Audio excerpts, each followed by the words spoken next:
बिस्मिल्लाहिर्रहमानिर्रहीम। अस्सलामु अलैकुम वरहमतुल्लाहि वबरकातुहू। मैं आपका अपना मुख्तार चन, स्टेज एक्टर।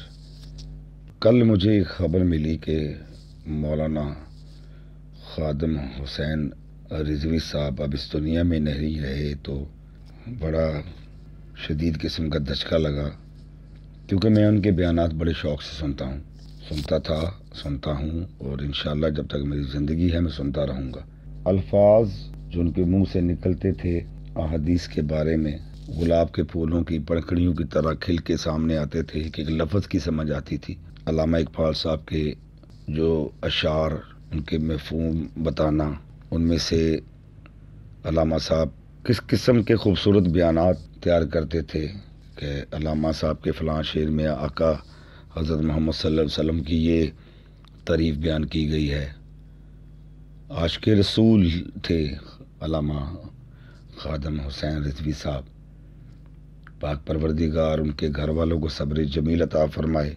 अल्लाह पाक खादिम हुसैन रिज़वी साहब को जवाले रहमत में जगह अता फरमाए और कब्र में हमारे प्यारे आका हज़रत मोहम्मद सल्लल्लाहु अलैहि वसल्लम का दीदार नसीब फरमाए।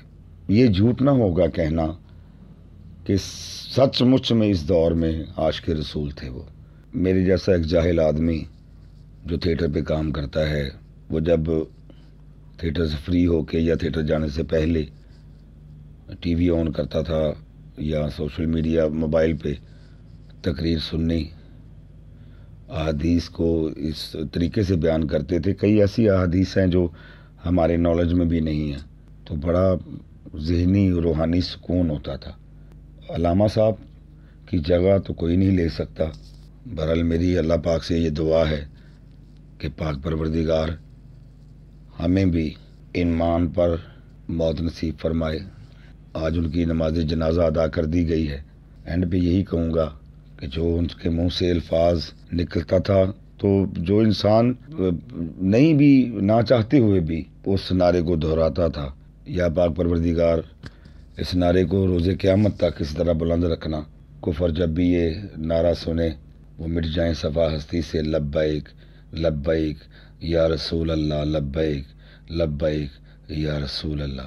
अपनी दुआओं में याद रखिएगा और मौलाना खादिम हुसैन रिज़वी साहब के ये दुआ कीजिएगा कि पाक परवरदिगार उनकी मग़फ़िरत करे और अहले खाना को सब्र जमील अता फरमाए। अस्सलामु अलैकुम।